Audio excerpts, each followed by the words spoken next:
Hey, it's Edna Keep here. Welcome to the Seven Figure Real Estate Podcast. I'm your host. I hope you enjoy this episode.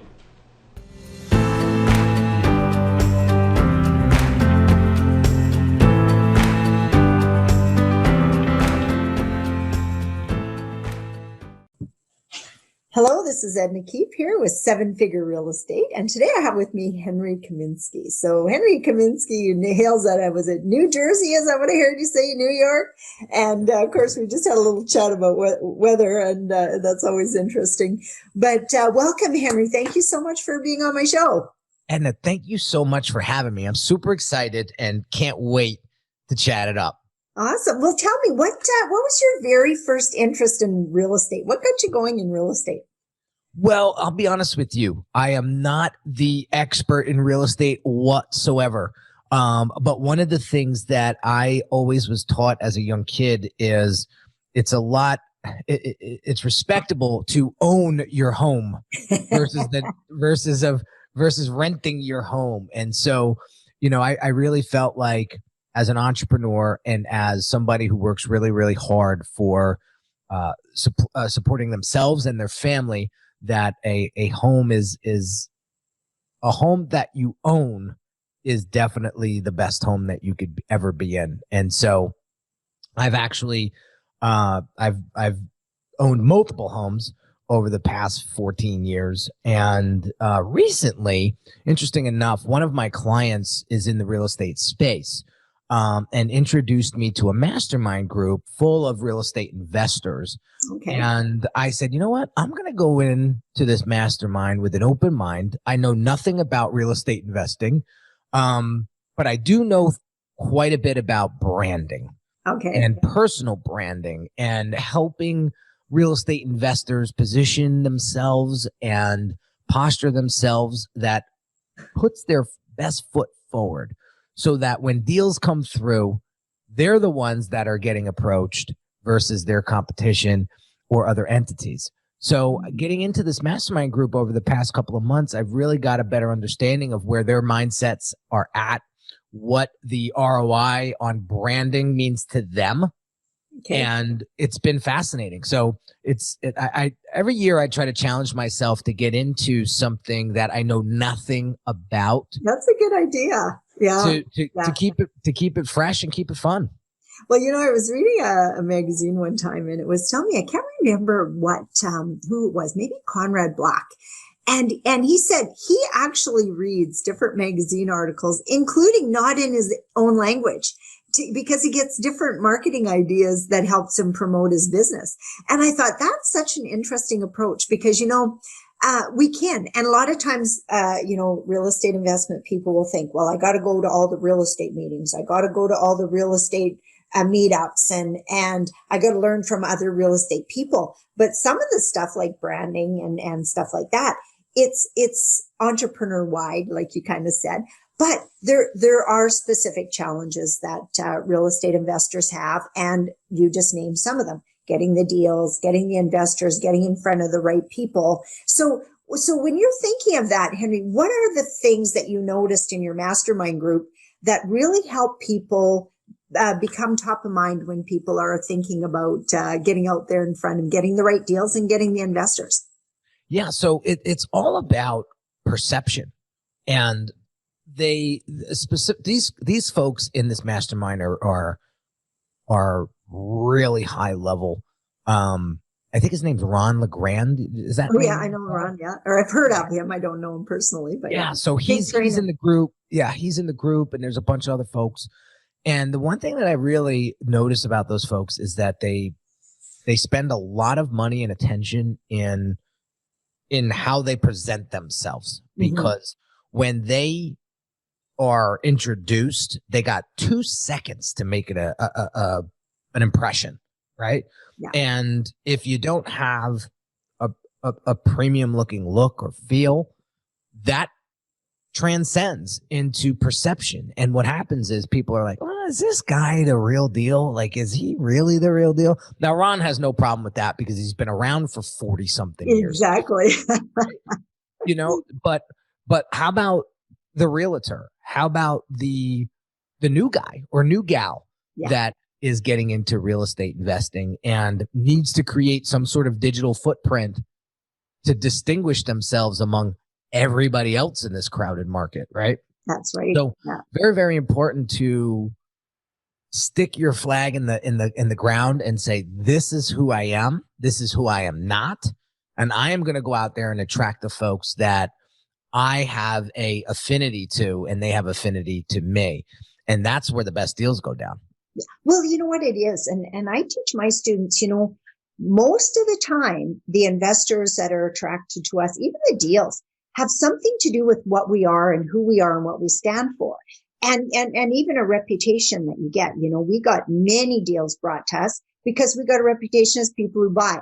And, and even though we look a lot for vendor financing and stuff like that, we're also don't like grind people right down to the very last cent, because I believe that everybody should be able to make money on a deal.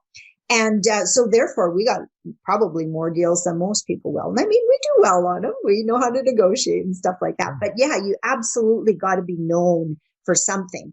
What are some of the things that a brand new person could do that could get them maybe more exposure and really showcase them for what their strengths are, what they're good at, what they want to be known as? That is a great question, Edna. And to your point before, I just want to say this. I'm a firm believer that people buy people first. They do. Absolutely. Before they sign any deal or contract, they bought you first. Yeah. And then the deal came. So just wanted to highlight that, because when you realize that, you're like, okay, so maybe I need to do a self-assessment on how I'm treating people, how I am coming to market, how I'm presenting myself at the table, and take stock in that, because every little thing matters. Every little thing matters, because branding isn't just a logo, your color scheme, your website, or whatever. That's branding assets. But what branding is at its core is that gut feeling people get when they interact with you, your product, your service. And that's something that you really need to pay attention to. So we're on a Zoom call right now recording this, and I have a very high definition camera. I have lights behind me. You can hear the tone of my voice. You can hear the quality of sound coming out of my microphone. Mm-hmm. What does that say to Edna about me? Mm-hmm. Quality, probably right? It's probably not my first podcast that I ever recorded. Yeah. Exactly. Right. And I didn't even open up my mouth. Yeah. I popped up on the Zoom. Edna sees me and says, okay, this guy's the real deal when it comes to podcasting, that's for sure. Yeah. Right? Yeah. So take that to any market, right? Take that to any market. Okay. So getting back to the question, how do you get more exposure? How do you go about it? What are the steps? Great question. My first thing that I share with my clients is this. Who do you want to be a hero to? And get really specific with that. Mm-hmm. Okay. And I'm talking in business too. You can create different pillars of who you want to be a hero to in your personal life, your family, whatever. Yeah. But I'm talking business. Yeah. Who do you want to be a hero to? Who do you truly want to serve? Right? If you're, and I don't want to come across pretentious, but let's say you want to present yourself as the $1 million lister. Mm-hmm. Okay. And you you roll up to a listing in a car that's got like one hubcap left and it's completely shot. Right. Yeah. And you get out. What is that person going to think of you? Mm-hmm. Well, and Henry, even when people show up on Zoom calls, right? Like I get the odd person that I'll have generally a strategy call with, because I try to get my students to change it, but their hair's all over the place and they got a, grubby work shirt on or a stretched out t-shirt. And it's like, they're not thinking what that first impression is, right? So everything counts. We just had a weekend event with one of my cohorts, and he was teaching people and really diving deep in, even like your first 30-second commercial. That says a lot about you, and you don't want it to be stumbling off your tongue. You want it to be smooth. So he was getting people to practice it. And, I said, write it down and practice it with each other. Practice it every day. Maybe when we do our live calls, maybe instead of just saying, hi, I'm Henry, it's hi, I'm da, da, da. And this is how I help people. And that's get so that it's like a 30-second off your tongue every single time. You never have to think about it. When you're in front of that person, it comes out of your mouth. Same like with this, like you want to have professional background. You want to have, your hair decent, like, or, you I don't have to worry about that. Right? But you know what I mean? Like that, like I do agree. Your first impression means so much. And even when you have that website, that first impression makes a lot, because nowadays people lots of times creep on you wherever you're going just to see, like, what's the background look like? Are they professional? Have they been around for a while? What's their story? And even for people brand new, a lot of times, and you'll probably agree with me, it's your story that resonates with other people. It might be, you know what? I'm a new immigrant to Canada. I've just been here for 3 years and I want to build wealth in real estate. And so therefore, as I'm building my wealth, I'm going to help you build your wealth. And people relate even to kids. I got a family, young family, different things, whatever your story is, lots of times people will relate to that. But you got to own it and name it and really do stuff with it, right? Exactly. You got to distribute that. And that. So once we get step one out of the way and you really define who it is that you want to be the hero to in your marketplace, then you need to get out there and understand.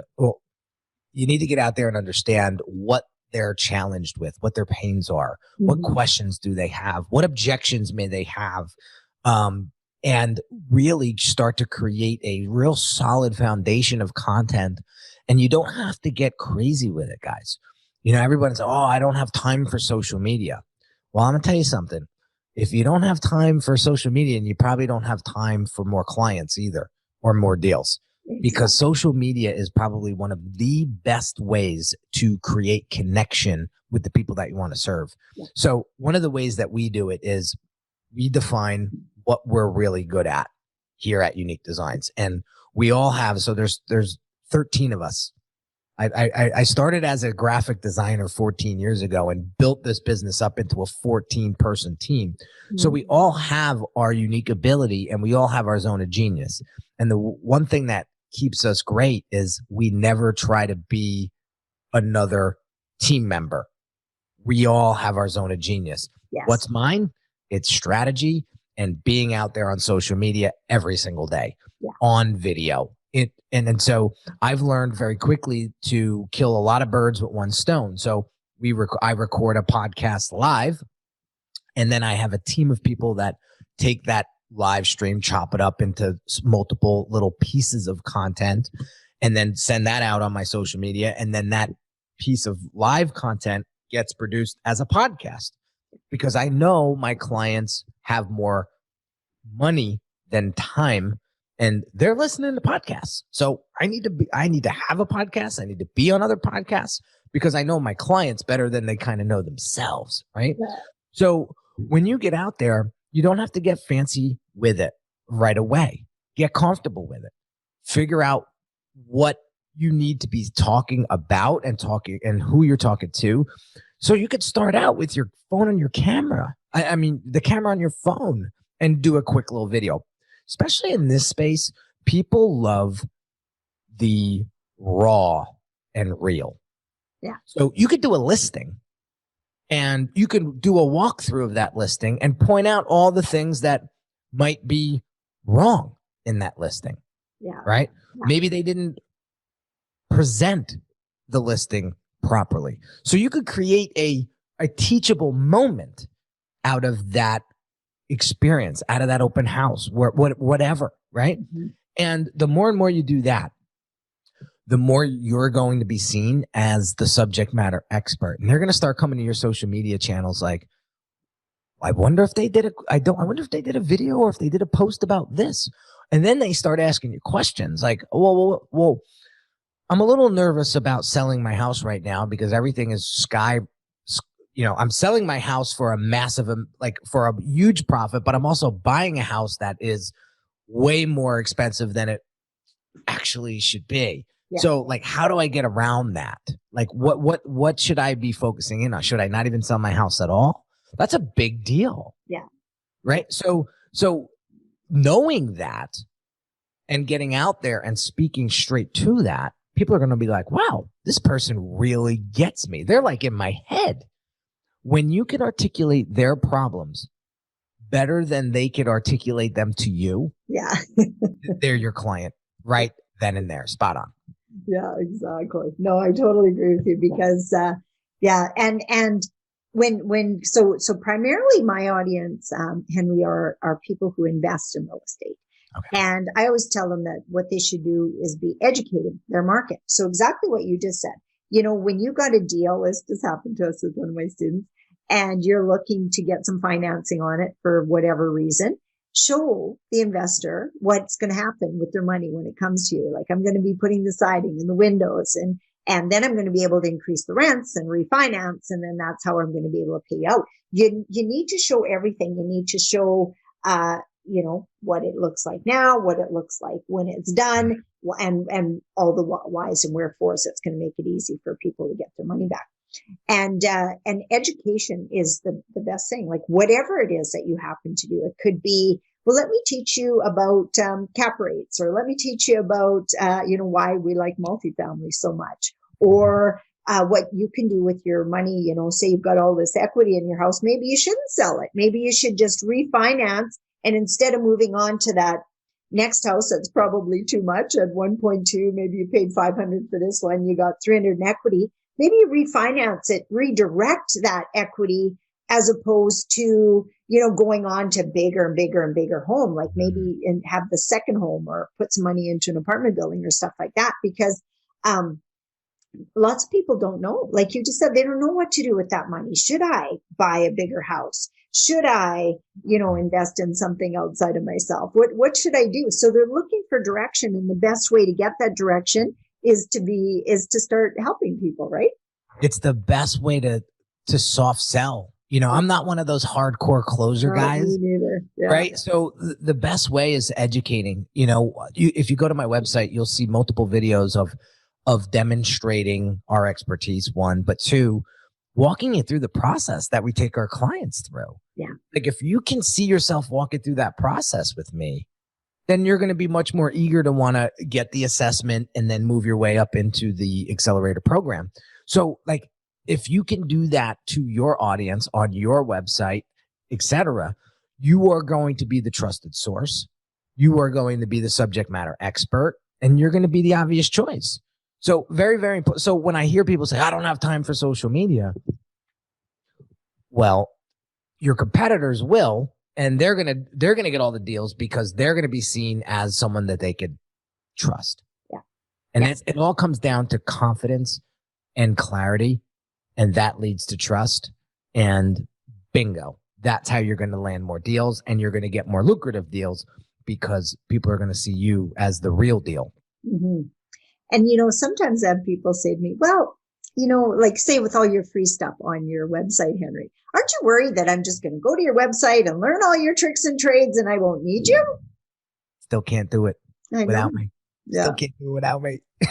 You could try, but I could promise you what I do is very similar to what you do, in a sense where there are so many tedious parts of the process.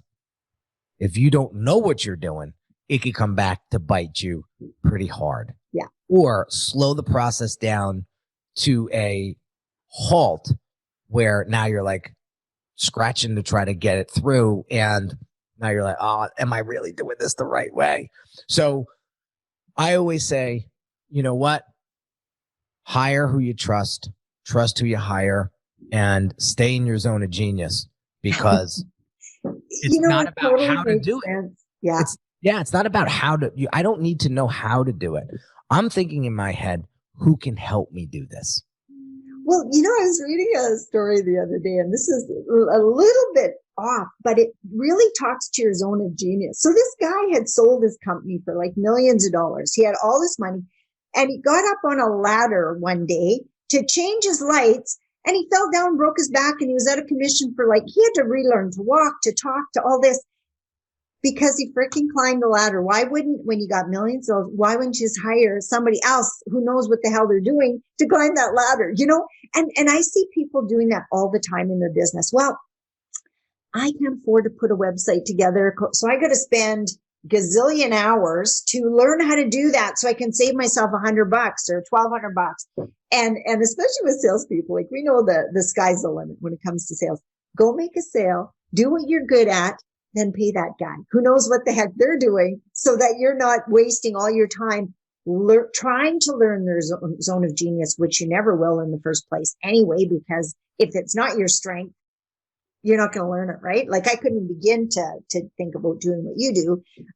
But yet it pays. I would say it pays to hire knowledge or hire coaches who can teach you fast track or done for you stuff as opposed to trying to do it all yourself.